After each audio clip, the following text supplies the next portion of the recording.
ঢিঙত তৃতীয় দিনা অব্যাহত উচ্ছেদ অভিযান আৰু 230 বিঘা জলাশয় 565টা অবৈধ পুখুৰীত উচ্ছেদ ৰৌমাৰী বিলত অবৈধভাৱে নিৰ্মাণ কৰিছিল পুখুৰী যাৰ ফলত বন্ধ হৈ পৰিছিল বুৱতী খুঁটি ফলত সৃষ্টি হৈছিল কৃত্ৰিম বানপানীৰ ঢিঙৰ ভেৰভেৰী বিল চালনাবাৰী আহুমগাঁও ৰৌমাৰী বিল মৈৰাধজ মাগুৰমাৰী আৰু গেৰেকণী বিলত উচ্ছেদ ঢিঙৰ এই উচ্ছেদ অভিযানক আদৰণি জনোৱাৰ লগতে মুখ্যমন্ত্ৰীক প্ৰশংসা সকলো দল সংগঠনৰ লগতে স্থানীয় ৰাইজৰ মুস্তাফা সালিম আহমেদৰ এক প্ৰতিবেদন এই মুহূৰ্তত আমি আগবঢ়াইছোঁ।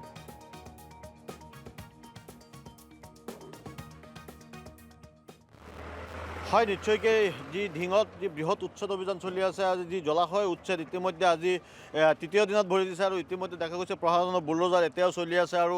আমি পোনপটীয়া পৰিৱেশ অসম লাইভ 24 দৰ্শকক আমি দেখুৱাব বিচাৰিছোঁ এয়া হ'ল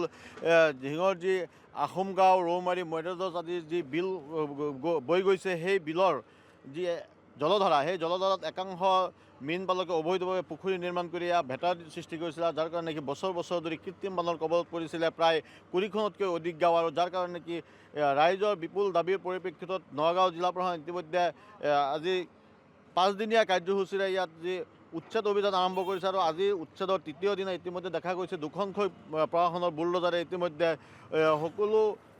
পুখুৰীৰ পাৰসমূহ ভাঙি তছনছ কৰি দিছে আৰু ইয়াত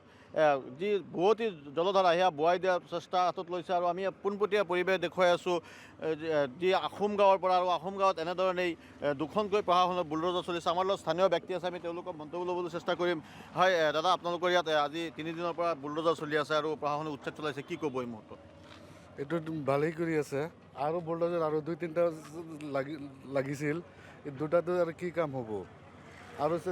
ডিচেম্বৰতে যদি আৰু 4-5টা যদি বুলডোজাৰ আনি দিয়ে তেনেহ'লে 5 দিনত চব খতম হৈ গ'লেহেঁতেন কিন্তু এই 5 দিনত আপোনালোকৰ ইয়াত যিখিনি বিল আছে সেই বিলৰ যি পাৰসমূহ বান্ধিছে সেই পাৰসমূহ উচ্ছেদ হ'ব জানো সম্ভৱ হ'ব জানো সেইটো এই দুটা বুলডোজাৰত কাম নহ'ব যদি 4-5টা আনে তেনেহ'লে কিবা এটা ক'ব পাৰি নহ'লে অসম্ভৱ হয় আচলতে এটা কথা ক'বলৈ আজি 3 দিনত ভৰি দিয়াৰ পিছতো কিন্তু মাত্ৰ ইয়াত যি প্ৰথম অৱস্থাত যি 60 বিঘা ভূমি লৈছিলে সেই 60 বিঘা ভূমি কিন্তু এতিয়ালৈকে উচ্ছেদ হোৱা নাই আমাৰ লগত চক্ৰবিষয়া আছে আমি তেওঁলোকলৈ মন্তব্য ল'বলৈ চেষ্টা কৰিম কিন্তু আমি ইয়াৰ পৰিৱেশ দেখুৱাই আছোঁ এয়া যি পৰিৱেশ এই একাংশ মীন পালকে এনেধৰণে অবৈধ যি বান্ধ সৃষ্টি কৰিছিল আৰু এই বান্ধসমূহ দিয়াৰ লগে লগে এই বৃহত্তৰ অঞ্চল যি জলধাৰা বাধাৰ সৃষ্টি হৈছিলে আৰু যি প্ৰাকৃতিকভাৱে যি বুৱতী যি পানী আছে সেই পানীৰ বাধাৰ সৃষ্টি হোৱাৰ লগে লগে কৃত্ৰিম বানৰ কবলত পৰে 20খনতকৈ অধিক গাঁৱৰ লগতে গুৰুজনাৰ জন্মস্থান যি বটদ্ৰৱা সত্ৰ আৰু সেই বটদ্ৰৱা সত্ৰৰ চাৰিওকাষত কিন্তু এনেধৰণেই এক পানীৰ কবলত পৰে আমাৰ লগত স্থানীয় চক্ৰবিষয়া আছে আমি চক্ৰবিষয়া মন্তব্য ল'বলৈ চেষ্টা কৰিম ছাৰ আজি যিহেতু আজি তৃতীয় দিনা ভৰি দিছে উচ্ছেদ আৰু এতিয়াও প্ৰশাসনৰ বুলডোজাৰ চলি আছে কেনেধৰণে উচ্ছেদ কেতিয়ালৈকে সমাপ্ত হ'ব বা কি ক'ব আমাৰ 20 তাৰিখলৈ চলিব কাইলৈ আৰু পৰহি আমি গেৰেকণী বিলত কৰিম গেৰেকণী বিলত নিয়েৰলি 80 বিঘা আছে আৰু 50টা ফিচাৰী আছে তাতে কিন্তু ইয়াত স্থানীয় ৰাইজে দাবী জনাইছে যে আৰু কেইবাখনো হয়তো বুলডোজাৰ চলিলে যি উচ্ছেদ আপোনালোকে আৰম্ভ কৰিছিলে সেয়া সমাপ্ত হ'লে হয় কিন্তু এয়া যি বুলডোজাৰ চলি আছে ইয়াৰ দ্বাৰা গোটেই বিল খালী নহ'ব যেন ৰাইজে কৈ আছে অলৰেডি চাগে আপোনালোকে গম পাইছে অলৰেডি ডিচি ছাৰে কৈছে ইয়াতে বহুত পকলেণ্ড দিয়া হ'ব তো বহুত পকলেণ্ড আমাৰ যিবিলাক নৰ্মেল পকলেণ্ড বহুত পকলেণ্ডে তাতকৈ ভালকৈ কাম কৰিব পাৰিব গতিকে আমি খুব সোনকালে শ্বৰ্টলি লৈ আনি বহুত পকলেণ্ড লৈ আনি আমি কাম ষ্টাৰ্ট কৰিম দ্বিতীয় অন্তত আৰু এটা উচ্ছেদ অভিযান ইয়াত চলিব হয় চলিব এই 5 দিন যোৱাৰ পিছত আকৌ 20 তাৰিখৰ পিছতো আকৌ বোট পকলেণ্ড যেতিয়া আমি পাই যাম তেতিয়া আকৌ উচ্ছেদ অভিযান চলিব হয় এয়া আছিলে স্থানীয় যি চক্ৰবিষয়া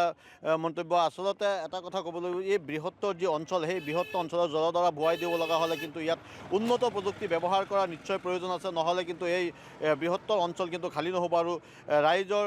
যি জমৰ যাতনা সেয়া জমৰ যাতনা হৈ থাকিব আমিও পৰৱৰ্তী সময়তো ইয়াৰ পৰা আমি পোনপটীয়া পৰিৱেশ দেখুৱাই থাকিম অসম লাইভ 24 দৰ্শক আৰু এটা কথা ক'ব লাগিব যে প্ৰশাসনে যি পদক্ষেপ লৈছে সেই পদক্ষেপ কিন্তু আদৰণি জনাইছে স্থানীয় লোকৰ লগতে ইয়াৰ বৃহৎ ছত্তীশগড়ত মাওবাদীৰ বিৰুদ্ধে সেনা আৰক্ষীৰ অভিযান আৰু সুকমা জিলাত বৃহৎ অভিযান সেনা আৰক্ষী বাহিনীৰ আৰক্ষী সেনাৰ অভিযানত নিধন 3 মাওবাদী আন কেইবাটাও মাওবাদীৰ সন্ধানত অভিযান অব্যাহত নিধন হোৱা মাওবাদীকেইটাৰ ভিতৰত আছে এগৰাকী মহিলাও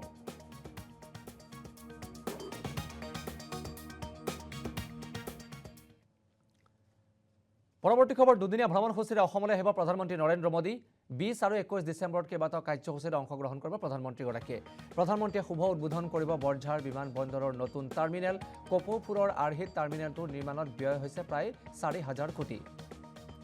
মোদীয়ে উন্মোচন কৰিব গোপীনাথ বৰদলৈৰ প্ৰতিমূৰ্তি আৰু প্ৰথমবাৰলৈ প্ৰধানমন্ত্ৰীয়ে